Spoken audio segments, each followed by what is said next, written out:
আচ্ছা, মানে কেন বলছি স্যার, কারণ সাংবিধানিক সংস্কার নিয়ে যত আলাপ আলোচনা শুনি, নির্বাচন ব্যবস্থা নিয়ে যত আলাপ আলোচনা শুনি, উচ্চকক্ষ নিম্নকক্ষ নিয়ে যত আলাপ আলোচনা শুনি, পুলিশের সংস্কার নিয়ে কেন জানি কোথাও কোনো আলাপ আলোচনা, মানে অন্তত তো মিডিয়াতেও আমার চোখে পড়ছে না, শুনছি না। এটা সত্য। কারণ আমরা যদি ওটা ওই আলাপ আলোচনা আনতাম তাহলে অনেক সময় গত 6 মাস আমরা ব্যয় করতে পারতাম।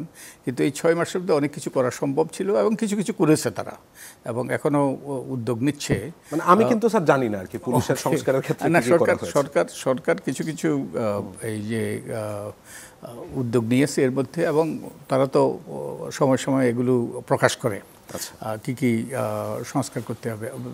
বস্তুত আমরা যেটা করার চেষ্টা করেছি যে শেখ হাসিনা তো যে ট্যাঙ্কে চড়ে আসে নাই, শেখ হাসিনা উর্দি পরেও আসে নাই, শেখ হাসিনা এসে সংবিধান বাতিলও করে নাই। শেখ হাসিনা একটা নির্বাচনের মাধ্যমে এসছে, 2008 সালের যে নির্বাচন, ডিসেম্বরের নির্বাচন, এবং নির্বাচনটা নিয়ে কিছু কিছু প্রশ্ন আছে। কিন্তু শেখ হাসিনা স্বৈরাচারে পরিণত হয়েছে।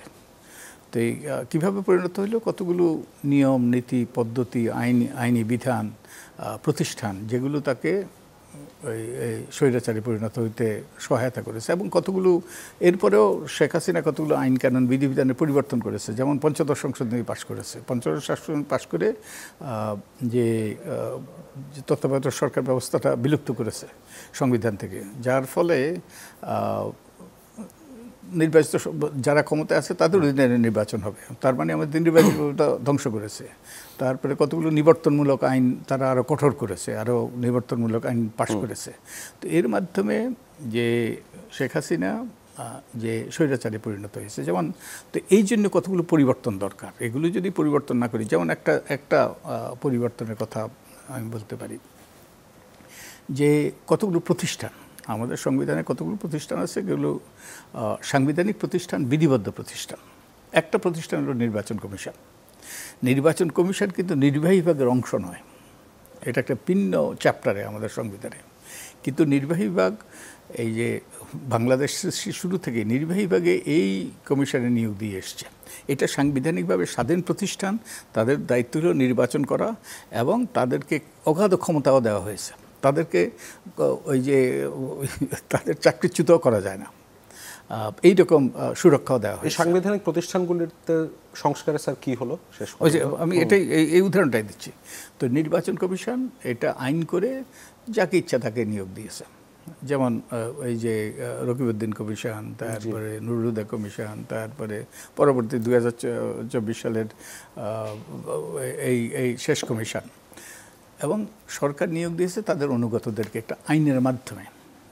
তো তার মানে, এবং এই নিয়ে ব্যাপক অসন্তোষ, যার ফলে নির্বাচন, আমাদের 4টে নির্বাচন ছাড়া আর বাকি কোনোটাই কিন্তু গ্রহণযোগ্য নির্বাচন হয়নি। এবং এর একটা বড় কারণ হলো নির্বাচনের জন্য যারা দায়িত্ব তারা সবসময় ওই যে ক্ষমতাসীন দলদাস, হ্যাঁ, অনেকেই দলদাসে পরিণত হয়েছে। তো আমরা যেটা, এবং এই জন্য যেটা হয়েছে 2017 সালে সব রাজনৈতিক দলগুলো রাষ্ট্রপতির কাছে বলেছে যে নির্বাচন কমিশনকে স্বাধীন করতে হবে, শক্তিশালী করতে হবে। তখন রাষ্ট্রপতি একটা সংলাপের আয়োজন করেছিলেন 2017 সালে। সংলাপের আয়োজন করে তারা একটা সার্চ কমিটি, অনুসন্ধান কমিটি, আইনের মাধ্যমে অনুসন্ধান কমিটি গঠন করে নির্বাচন কমিশনে নিয়োগ দিয়েছে।